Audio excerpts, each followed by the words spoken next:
Good morning. This is Leonard Lloyd, popping in to say hello to you once again. Um, the last 4 days since I posted the first video, 407 of you have viewed it, and seven of you have shared it, and that's pretty awesome. I was not expecting that, and that really makes me feel good. And thank you for the wonderful compliments that you sent me. Again, this is something that's my youngest child. Crystal, you met Alexis the other day. This is something that's very important to me because I said before, mental illness is a stigma, and I'm trying to bring that wall down through conversation, education, and to let you know what I've been through, and to try to get those who may need help to go out and get it, and for those that need to try to understand what it's like to try to understand. Uh, it's a long journey.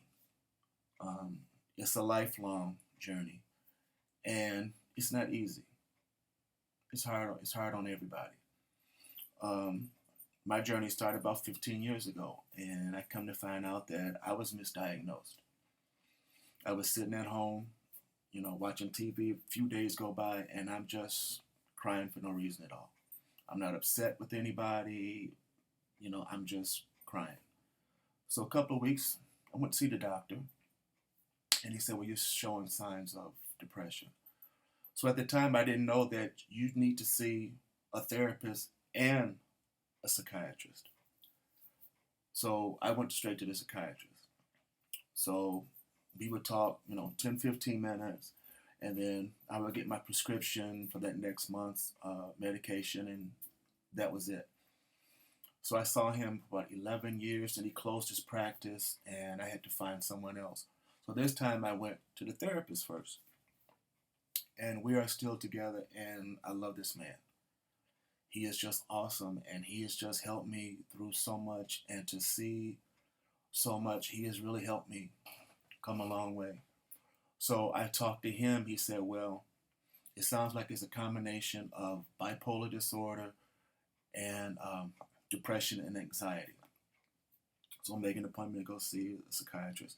So I'm going through the book looking for a psychiatrist. And I'm the type of person, if I call six people, whoever calls me back first, that's where I go. And so I had already been on medication when I went to see him. And when you go see these people, you have to be able to trust them because these are the people that really have your life in their hands. And this is why you have to be a team player because you have to know what kind of medications that you're able to take because it affects people in their bodies in different ways. So this is where the education comes in. When I first found out about it, I went online. I had pulled down everything I could find about mental illness, bipolar disorder, codependency, depression. I pulled down everything. And also had a list of medications that some people take, what the side effects were. And they also had, you could pull down brain scans because different part of the brain are different colors to tell you what part of the brain should be functioning in what way. And I found out that when you have bipolar disorder, it could be because you don't have that much brain fluid. That could be it. Or therapists told me that sometimes it's like there's a wall up here. And for some reason, the electrodes in your brains are not hooking up like they should. So they're just going every kind of which way, which causes you to see things differently and react to things differently than other people do. And sometimes that causes a lot of problems. And I've had to stop and think now because I was seeing things one way and they were the other way. And I was getting into a lot of arguments and disagreements with people. And a lot of that did not turn out well. I found that one thing that can also help you with stress, and today we have visuals, is to get a journal. Okay, you go in and this is your own private journal. You write down what's going on. It helps get some stress off. You can put anything in it that you want. That also helps take a load off. So this is my second journal. I started in 2013. And every once in a while, I'll go back a year to see where I was, and where I am now. Now, a year ago today, I wasn't getting along with people. I was snapping on people, and I just wasn't feeling it. And this year, I'm a little calmer than I was. And also, I found this other website called moonchart.org. And again, this is for anybody. Just have to be, anyone with a mental illness. So you go in there and you check off, how you're feeling that particular day.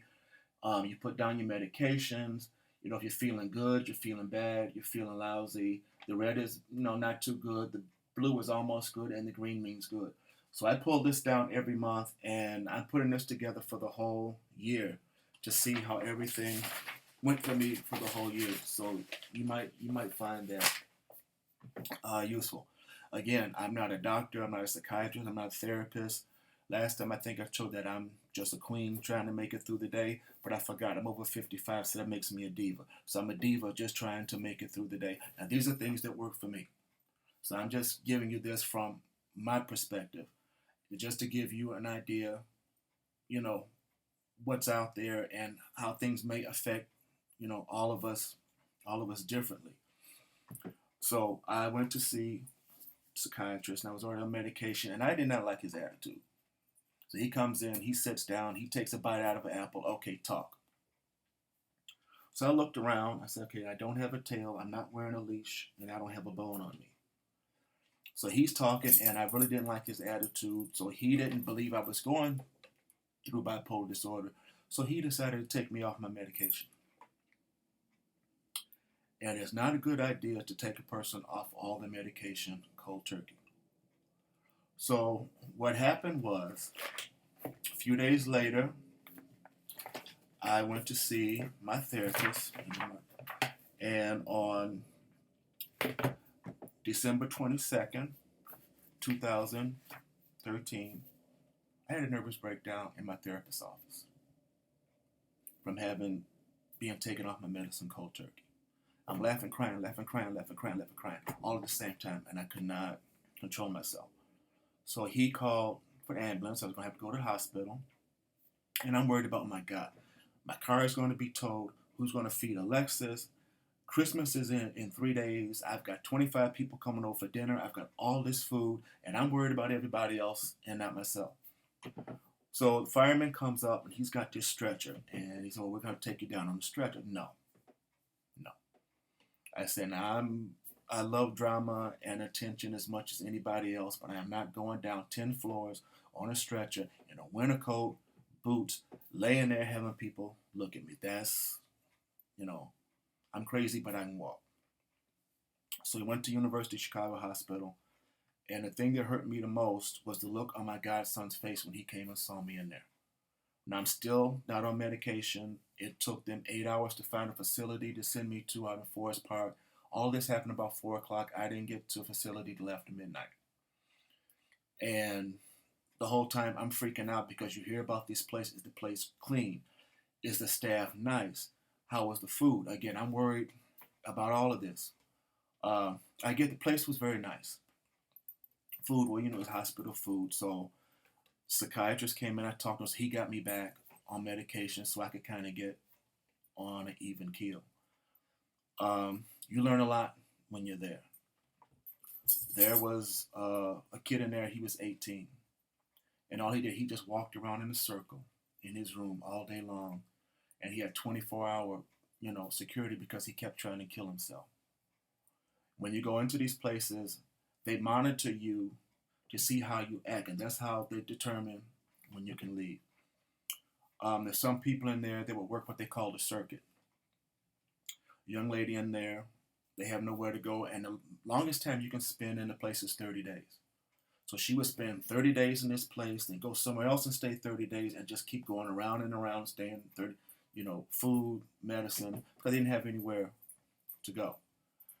And again, I try to find humor and everything because that's what helps me. There were 3 telephones in the lobby. And at one point, I had all 3 telephones. I'm on 3 telephones at one time, talking. People are calling to see how I'm doing. And people out there waiting on phone call, they're looking at me like, who the hell does he think he is? I'm on the phone. I have to call you back. I have to call you back. I have to call you back. People are trying to use the phone. So, um, Christmas Eve, the staff came in and they woke us up at midnight and they gave us all Christmas presents, which I thought was really nice. They gave us stuffed pillows.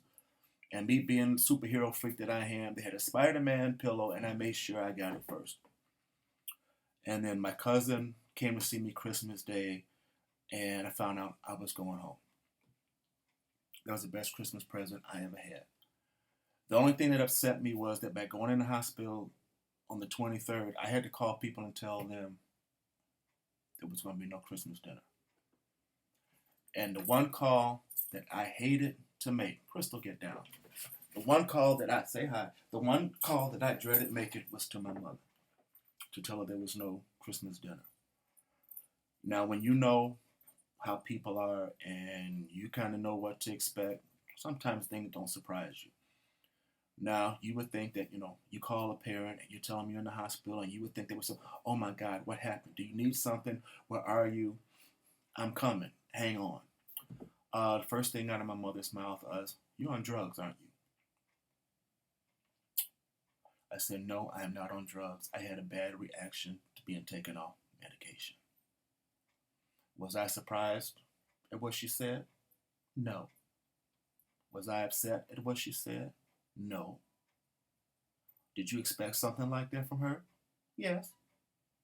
And I'm coming down. I'm on my way. No, you're not coming down here. I never told her where I was. I would not allow her to come down there because I would not be able to handle it. So that was the one phone call that I dreaded making.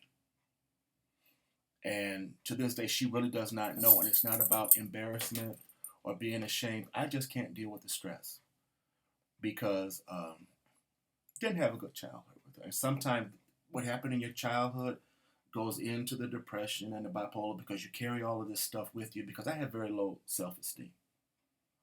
That's the way I was brought up. I'm disappointed in you. Why can't you be like so-and-so son? I didn't send you to college to drive a bus for CTA, blah, blah, blah, blah, blah, blah. And so you carry that around with you, all your life. And I figure I'm 57 years old now. Why am I still feeling that way?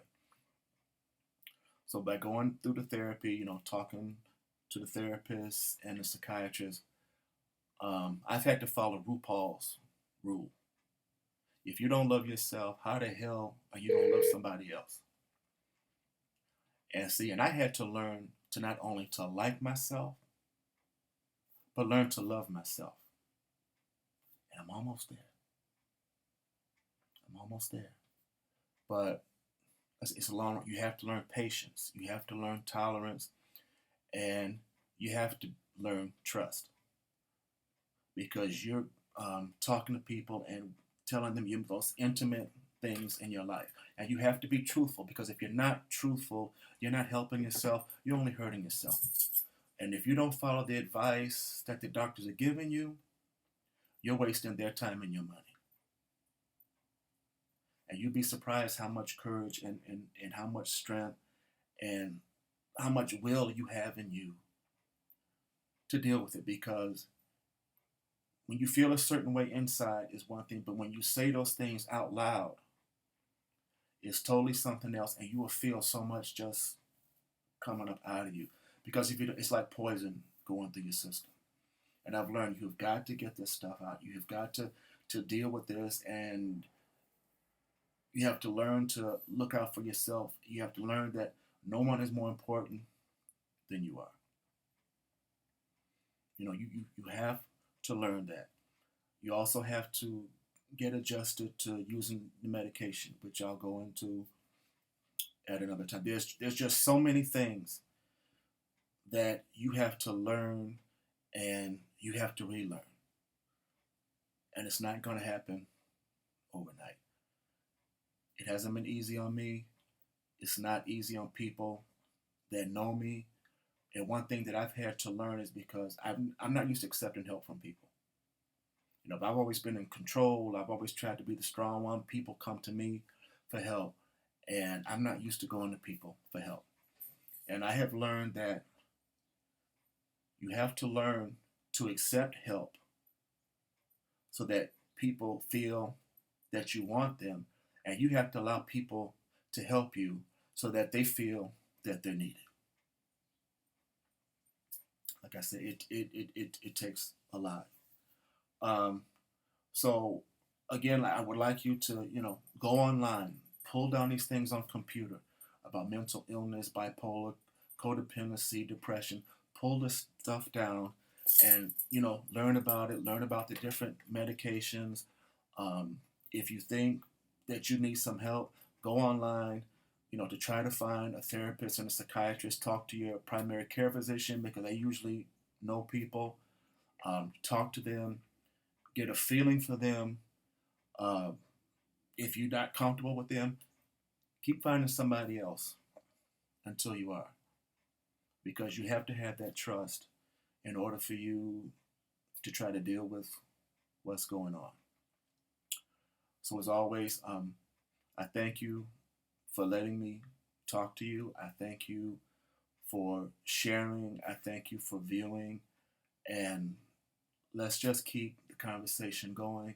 And hopefully, I'll talk to you soon.